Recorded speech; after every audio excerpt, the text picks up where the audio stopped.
Assalamualaikum warahmatullahi wabarakatuh. Halo semuanya, selamat pagi. Berikut Ibu akan menjelaskan materi statistika ya, SI3A dan SI3C. Ibu kasih Ibu buat video pembelajaran di sini untuk dua materi yang kita sudah sesuai di RPS ya, bahwa dua materi itu akan diberikan ke kalian, tapi tidak sempat kita untuk tatap muka, jadi Ibu kasih lewat video pembelajaran. Baik, berikut Ibu akan jelaskan materinya.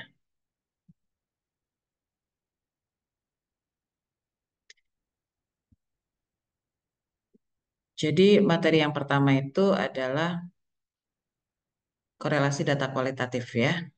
Oke, ini korelasi data kualitatif. Nanti satu lagi tentang regresi sederhana, linear sederhana. Oke, yang pertama dulu korelasi data kualitatif. Jadi korelasi data kualitatif ini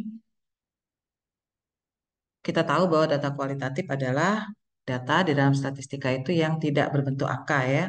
Jadi dia bukan angka, tapi kita mau lihat korelasinya. Padahal kita tahu korelasi itu kan pakai angka ya, kita menghitungnya. Nah, bagaimana kalau datanya kualitatif? Bagaimana cara menentukan nilai korelasinya atau koefisien korelasinya? Nah, di sini disebut juga koefisien bersyarat istilahnya ya untuk korelasi data kualitatif. Oke, lambangnya di sini C nanti koefisien korelasinya sama ya, ketentuannya -1 sampai 1 nilai korelasinya. Di mana rumusnya cukup kompleks di sini ya. Kita nanti menentukan eh, yang di tengah ini dulu nanti nilai E. Ini rumusnya dapat E nanti masuk ke rumus ini kayak kuadrat atau kayak square ya dalam bahasa Inggrisnya. Nah, nanti nilai E ini masukkan di sini, baru nanti terakhir kita dapat C, nilai koefisien korelasinya ya. Seperti ini. Kayak kuadrat tadi dimasukkan ke rumus C ini. Oke, seperti itu ya untuk menghitung korelasi data kualitatif. Oke, kita hmm, lihat langsung ke contoh soal ya.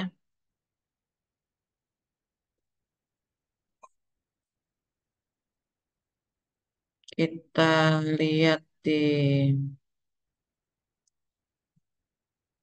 Nah, untuk contoh soalnya sudah Ibu share di apa di link tugas ya, link tugas drive spreadsheet yang sudah Ibu share ke kalian. Di sini ada nanti kalian cari yang korelasi data kualitatif. Ya, korelasi data kualitatif sheetnya. Nah, di sini ada contoh soal yang di PowerPoint tadi. Nah, ini ada contoh soal ya, tapi ini belum ada penyelesaian. Jadi penyelesaiannya ada di spreadsheet yang tugas ya. Bisa kalian akses. Tentunya sudah tahu linknya ya. Nah, di sini penyelesaiannya. Jadi di sini soalnya itu ada data kualitatif. Di sini data kualitatifnya itu adalah data tingkat pendidikan ibu rumah tangga. Di sini ada perguruan tinggi, 3 level ya, tiga kategori, perguruan tinggi, tingkat pendidikannya SLTA sama di bawah SLTA. Kita tahu tingkat pendidikan itu jelas bukan data kuantitatif ya, alias data kualitatif. Nah, sama satu lagi variabelnya adalah konsumsi susu, yang juga bukan data kuantitatif, tapi kualitatif, yaitu dalam bentuk kurang, konsumsi susunya cukup, sama sangat cukup. Nah, di sini angkanya ini menunjukkan jumlah ya, jumlah dalam kategori yang memenuhi. Misalnya 65, 65 ini artinya ibu rumah tangga ada sebanyak 65 yang tingkat pendidikannya di bawah SLTA, konsumsi susunya cukup. Seperti itu sebanyak 65. Nah, dari angka-angka inilah kita akan hitung apa korelasinya ya antara tingkat konsumsi susu ibu rumah tangga dalam keluarganya ya dengan tingkat pendidikannya. Nah, caranya seperti ini, tabel tadi kita taruh di sini ya. Pertama, kita akan tentukan yang namanya E. Ini rumusnya NI dikurang, bukan dikurang, dikali nih ya. NI dikali NJ dibagi N. Nah, kita tahuin dulu NI apa, NJ apa, N apa. Jadi N itu adalah total, total seluruh yang di data tadi ya, ibu rumah tangga tadi. Jadi 82 tambah 65 tambah 12 kita jumlahkan di sini. Ini juga yang angka merah jangan dilihat dulu ya. Kita lihat dulu yang ini kita jumlahkan. Ini yang dari soal kan. Nah, kita jumlahkan ke kanan, terus nanti ke bawah hasilnya 527. Sama juga ini nanti kalau kita jumlahkan secara vertikal ya, 52 tambah 59 tambah 37 hasilnya ini, yang kolom kedua ini, kolom ketiga ini, kalau dijumlahkan nanti hasilnya sama, 527. Inilah N, ya, N. Nah, NI apa? NI itu jumlah baris, ya. Kalau I baris, kalau J kolom, berarti 159 jumlah baris 1. 178 itu jumlah kolom 1. Nah, cara mencari E ini, nih ya, Ibu sorot ya. Round, round ini Ibu bulatkan ya, 2 angka saja. Hasil dari rumus ini. Jadi kita kalikan, kalau Ibu sorot ini, oh enggak ya, enggak disorot ini ya, ini diketik. Nah, kalau terlihat kalian ini 159, jadi jumlah baris dikali 178 jumlah kolom ini dibagi N lagi kan, dibagi N ya. Bagi N itu total 527. Nah, dibulatkan 2,2, round titik koma 2 ini artinya Ibu ambil hasil pembagiannya 2 desimal ya, 2 angka di belakang koma. Nah, seperti itu hasilnya 53,7. Jadi untuk yang setiap angka ini kita cari E-nya dengan cara jumlah baris satu ini dikali jumlah kolom satu ini dibagi N total seluruh. Kalau dia berada di baris satu kolom satu seperti di posisi 82 ini. Nah, untuk seterusnya sama seperti itu. Kita lakukan rumus E ini dengan posisi yang berbeda tentunya. Ini kan di baris satu kolom 2. Jadi jumlah baris satu dikali jumlah kolom 2 dibagi N ya. Nah, kalau kita lihat di sini 159 nih dikali 271 dibagi 527 ya. Nanti kalian bisa lihat rumusnya di Excel ini ya, di spreadsheet ini. Nah, ini juga. Nah, kalau ini Ibu sorot sudah ya. Nah, bisa juga kita dengan cara mengkliknya ya, mensorot angka yang mau kita hitung. Kalau tadi kan Ibu ketik ya, angka jumlah baris, angka kolomnya. Kalau ini Ibu sorot. Nah, ini yang ditanda ini 159 baris 1 dikali kolom 3 karena dia posisi kolom 3 dibagi yang posisi ini total seluruh. Oke, jadi E-nya kita cari semua, dapat untuk setiap sel ini. Jadi ada 9 ya data kita, ada 9 nilai E. Lanjut ke nilai K kuadrat. Nih, gimana lagi nih mencari nih? Kita masuk ke tabel ini, K kuadrat ini caranya kita gunakan yang hasil tadi. Nah, kita buat tabel baru nih dengan posisi yang sama ya, 3 kali 3.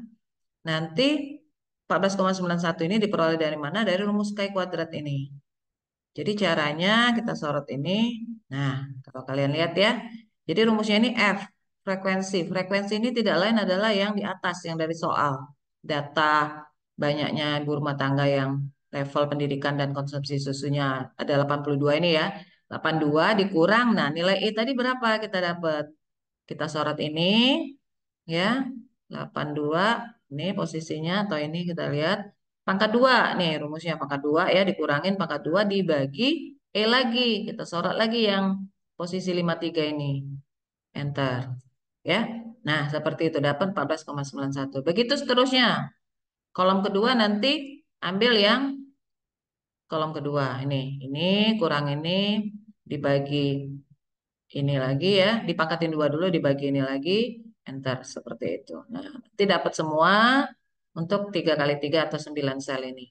Jangan lupa di total baris, bisa juga dari kolom, nanti di bawah ini dijumlahkan ya, 45,54. Nah, hasil inilah yang merupakan hasil K kuadratnya atau K square ya kalau dalam bahasa Inggris. Nah, chi-square-nya atau chi-kuadratnya ini masuk baru ke rumus C. Jadi 3 tahapan ya, rumus ini, baru ini. Inilah nilai korelasinya. Nah, kita hitung nilai chi-kuadrat 45 tadi, 0,54 ya. Masukkan ke rumus C. Ini rumusnya. Nah, ini hasilnya.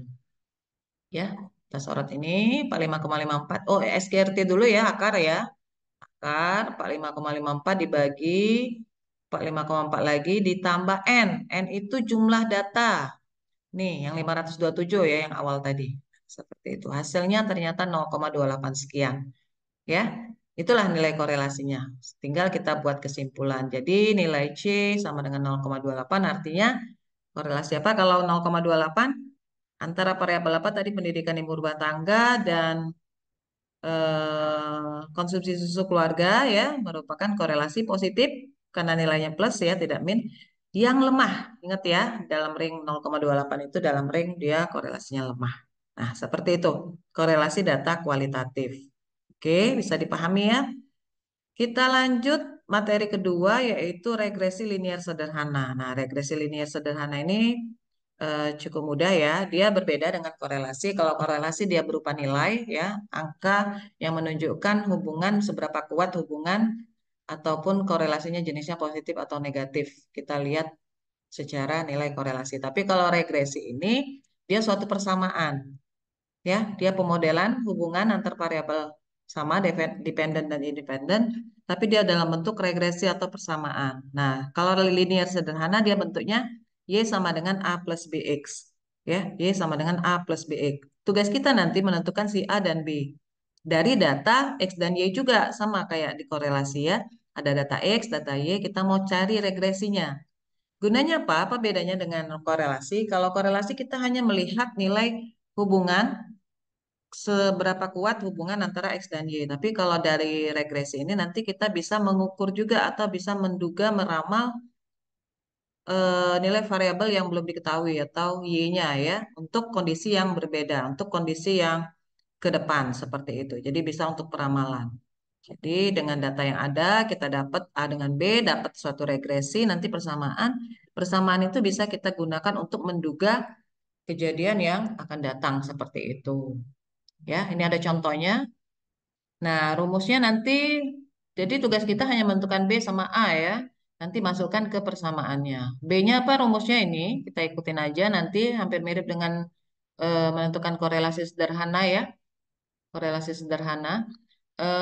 Terus yang A-nya nanti kita peroleh dari rumus ini. Ada nilai rata-rata Y sama rata-rata X yang kita masukkan nilai B-nya nanti. Hingga diperoleh nilai A. Oke, kita langsung lihat saja di contoh soalnya di ini ya, regresi linear sederhana. Nanti dibuka saja untuk melihat contoh soal ini ya. Ini untuk spreadsheet kelas SI3A. Kalau SI3C sama aja ya. Ada juga nanti di spreadsheet SI3C juga sama Ibu sharekan.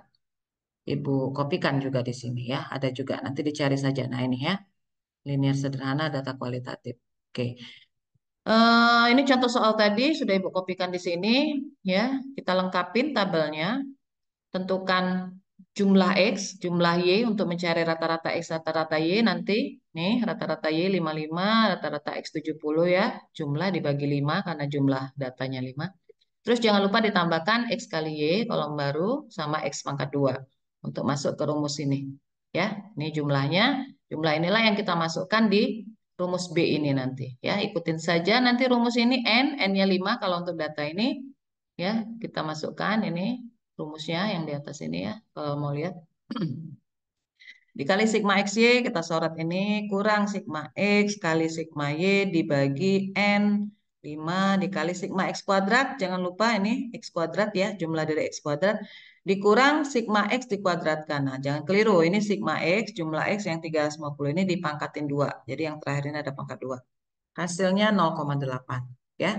Nah, rata-rata Y dan rata-rata X kita cari juga untuk mencari A. Karena rumus A tadi adalah ini. Jadi ingat ya, cari B dulu baru dapat A nanti. Kalau B-nya belum dapat, belum bisa kita menentukan A. Karena nilai A tergantung dari nilai B nanti. Nah, kita masukkan rumus A, rata-rata Y, ini tadi 55, dikurang, ya, dikurang B, B-nya tadi 0,8, kita sorot dikali rata-rata X atau X bar ya. Hasilnya min 1. Nah, baru kita terakhir masukkan ke dalam persamaan Y sama dengan A plus BX. Sama dengan A-nya tadi min 1 ditambah B-nya tadi 0,8 X. Jadi X sama Y-nya tetap ya. Tetap dalam bentuk variabel Y sama X. Nantinya bisa kita gunakan regresi ini untuk menduga atau meramal untuk kondisi X yang lain. Misalnya kalau X-nya sekian, 100 misalnya, berapa kira-kira Y-nya? Bisa kita gunakan untuk itu. Itu gunanya regresi. Oke, itu saja materi untuk perkuliahan secara online ini ya, video pembelajaran. Jadi ada dua, yaitu regresi linear sederhana dan tadi satu lagi korelasi data kualitatif ya. Mudah-mudahan bisa dipahami, silakan dipelajari. buka spreadsheet yang sudah di-share ke kalian. Terima kasih. Assalamualaikum warahmatullahi wabarakatuh.